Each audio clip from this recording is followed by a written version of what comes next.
Hi, my name is Sarah. Welcome back to my channel. Today I'm going to be talking about how I spend too much money on books. First off, I do want to say no regrets, but so it's been occurring to me lately as my stacks of unread books have been piling up higher and higher that I'm probably spending more money than I realize on these. Usually when I spend money on books, it's like a little bit here and a little bit there, and I probably don't have a very good idea of how much money I'm actually spending. I'll usually buy books one or two at a time if I'm on Amazon or in an actual bookstore.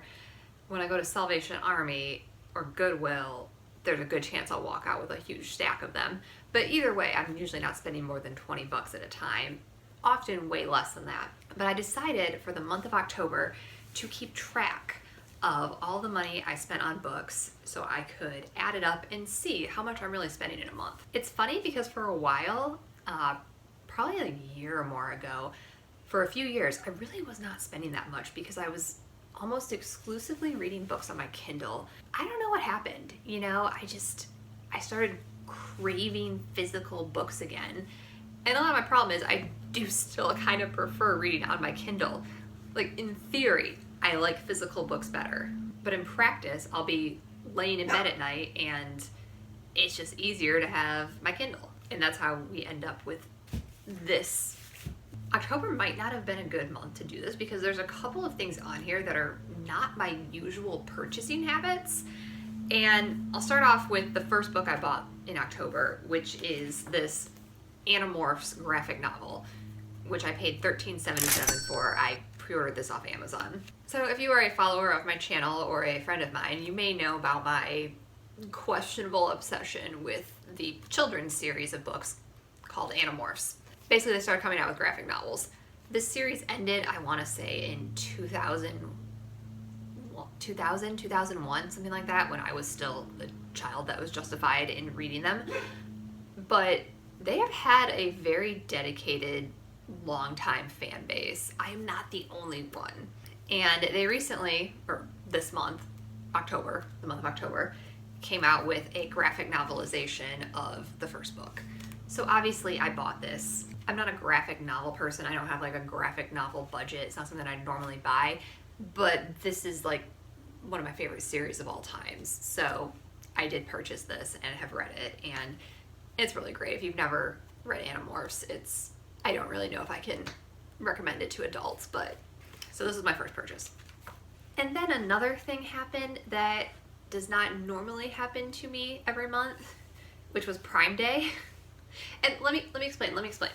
So a few weeks prior to Prime Day, I had made some Amazon purchase and they sent me a $10 credit that could only be used on Prime Day. So when Prime Day rolled around earlier in the day, I was looking through what they had to offer and I was like, there's nothing on here I even really want. So I went to my wish list and I found this book that had been on there for a while, and I think it was $7.99. And so I just used the credit to buy that, so it was free. And I'm like, okay, free book. But then what ended up happening later in the day is I actually did find something else that I wanted to buy. I ended up buying a comforter for like $50 and using the leftover credit. So really I shouldn't have bought the book because I didn't need it or even necessarily want it right now. And that $10 could have came out of the duvet that I actually needed more. And so this book was either free or it was $8. I'm not really sure how to count it, but that's something I purchased. And then I also bought 2 ebooks for my Kindle on Amazon Prime Day because they were also on sale. I bought The Last Flight and When We Believed in Mermaids, and the 2 of those together were $4.98 for my Kindle. And I've already read The Last Flight and it was quite good. It's a good mystery thriller. But even though it was a Kindle book and I probably could have got on the library list for it, sometimes when I see a book that I think I want and it's, a couple dollars on Kindle, I just buy it so that I have it and don't have to worry about the library fees or whatever. But that's 2 books I bought that I probably would not have bought if they were not super cheap. And then I also bought something else that is not a typical monthly book purchase for me, but is technically a book. And it is this Buffy the Vampire Slayer, the comics.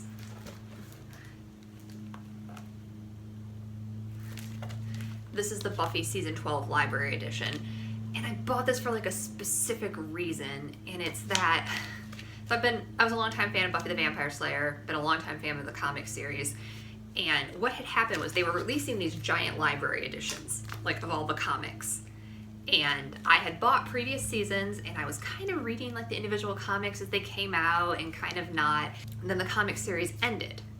And all of a sudden these giant library things went out of print. And I had a lot of the previous ones, but I didn't have them all because they were like only $20 or something. Like, it was a fantastic deal for how many comics are in these and how nice quality they are. But all of a sudden they went out of print, and people, like hawkers, I guess, scalpers, whatever they're called, that follow this type of thing, bought them all. And all of a sudden the price on the ones that I didn't own skyrocketed to like hundreds of dollars. So my collection's incomplete. You know, kind of just accepted it, whatever, that's fine. I have the ones I have. So when season 11 came out, I don't know, like a year ago, I learned my lesson, I bought that right away. And then season 12 it came out, and I had bought a different version of this, like a smaller version that didn't have all of the side comics but had like the main story in it, so I didn't jump and buy this when this like big library edition came out. But then I realized season 11 that I bought last year for $30 is apparently out of print now, and it's skyrocketed up to $80. So I was just like, oh my god, that might happen for season 12. So I just bought it because it was like $30, and I'm like, I don't want to not buy it. And then all of a sudden I don't know how sound my logic is on this, but I did purchase this, and it was $31.79. So then I purchased another Kindle book called The Girl with the Louding Voice. I paid 99 cents for that. That was on October 18th. I don't know how I found out that was 99 cents. I don't know if it popped up in my news feed and Amazon just told me to buy it or what. But either way, I purchased that ebook for 99 cents. At some point, I'm not sure on the date because I lost the receipt, but at some point I was in Kroger and I found this in like the bargain bin of books for $5. And even though I was at Kroger for like a rotisserie chicken or something, I still ended up getting this. And it looks pretty good. About a family in Philadelphia during the 1918 Spanish flu pandemic, which is very appealing to me because one, you know, global pandemic, and two, I'm also listening to an audiobook on the 1918 influenza pandemic, a nonfiction audiobook. So I really wanted this like fictional account, and I'm pretty excited to read this. So I think it was a good find. We'll see how it turns out, but yeah, I'm even scrounging bargain bins at Kroger because I have no self-control. On October 22nd, I went to the Salvation Army and purchased 8 hardcover books and 1 paperback book for $13.05. I believe it was student discount day. Yeah, it must have been student discount day. This is the one in Ann Arbor, and on Thursdays you get 25% off with student ID. So I took advantage of that. And unfortunately, I already incorporated those books into the stacks. So I'm not sure 100% which ones they were. I know this one was one of them, and it's super pretty. I don't even know what it's about, but it's gorgeous. I just love that cover. Oh, and I think this one too was in there. But yeah, I don't know exactly which ones they were, but other than those two. But there was 8 hardcover and 1 paperback, and I remember being pretty excited about this stack. So I know there were some good ones, and I only paid $13.05. But I'm an idiot, and I can't actually tell you which books I purchased. And then I did a trip to Goodwill.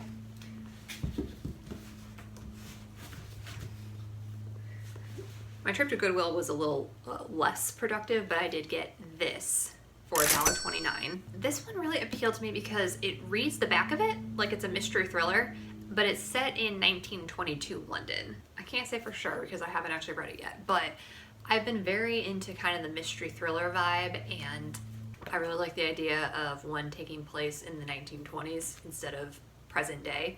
So that's why I got this one. And then book of the month. So my book of the month I chose this month was the Star-Crossed Sisters of Tuscany. So this was $15.89 for my book of the month. And this is about this family where all of the second sisters for generations are doomed to never find true love. And there's like a girl and her cousin and her aunt that are all the second born daughters that are determined to break the curse. It looks like a fun, lighthearted contemporary. But book of the month really got me this time. None of the books of the month were things that I like really, really wanted. So when there is one thing I really want, I'm like more satisfied just getting that thing. But because I was just kind of meh about all the book of the month choices and I ended up with this one, then I got add-ons. Because obviously I have a problem. But I got this, Goodnight Beautiful. This is a mystery thriller, I believe. Yeah, so this is a thrilling tale of domestic suspense. I guess there's these newlyweds, and the husband is a psychiatrist. Therapist. He's a therapist. And they live in some kind of building where when he's having his therapy sessions, people can eavesdrop, and they are eavesdropping, and that somehow leads to his disappearance. So I think it's kind of like a psychological type thing. So I don't know.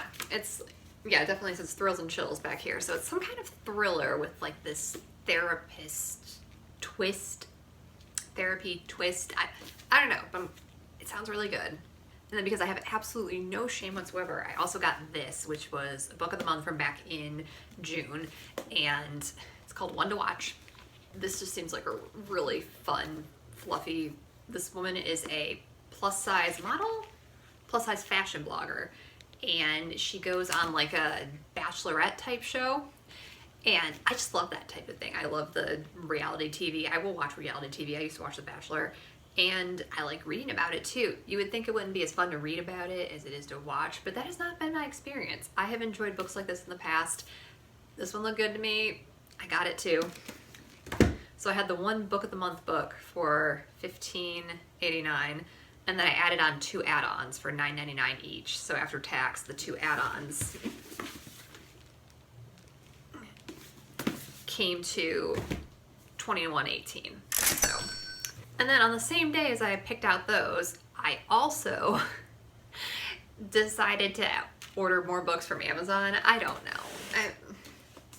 This is one that had been on my wish list for a while, and I discovered that there was someone selling a used copy, which with shipping came to $5.46.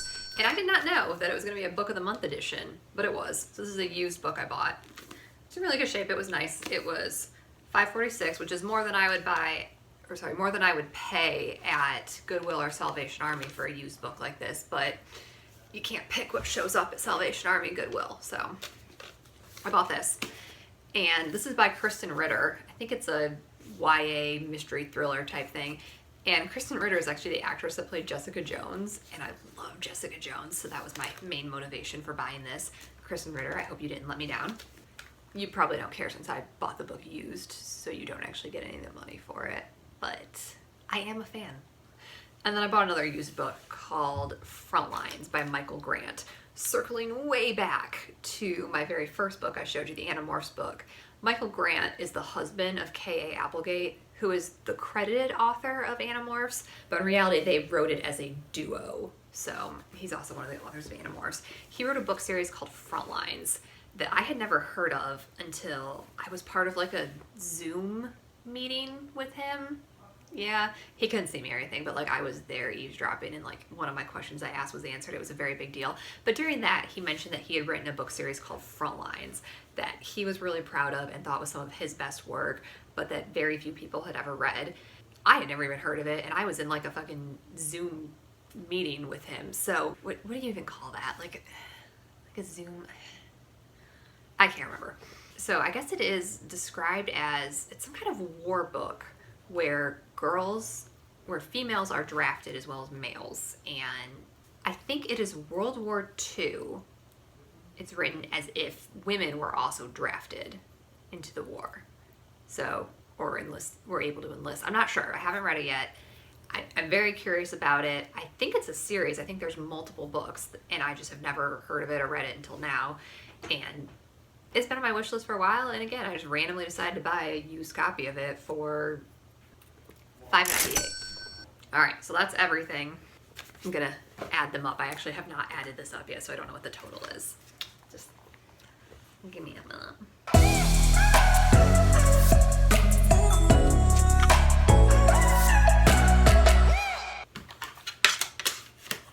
I just went and got my stupid TI-84 because I thought it was the closest calculator I had.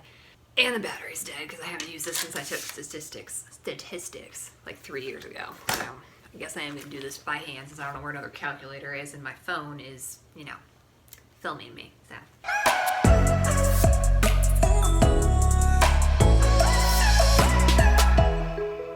Alright, $127.58. I will check this math again later with a calculator just to make sure, but $127.58 last month on books. I think that's a little above typical for me because I'm not usually buying $30 Buffy the Vampire Slayer books every month, and I don't usually get 2 add-ons for my book of the month. I usually get 1. I'll admit it. I don't know. If that's typical, then I'm spending like $1,500 a year on books. It might be a place to might be something to work on. At least it's not drugs. I would like to point out though, how many books did I actually get? That is 22 books I got though, so that does come out to about $5 a book. So my volume is high, but my deals are solid. I don't know, am I normal? How much money do you guys spend on books? Leave a comment down below and tell me how many books a month do you normally buy, and where do you buy them? Are you buying them off Amazon? Are you getting them from thrift stores? I feel like $5 a month or $5 a book is a pretty good average price. My problem is volume. Maybe I should do like a month where I don't buy any books at all. But it's already too late for November. And December would be like really hard. Like it's Christmas and I'll probably get like gifts.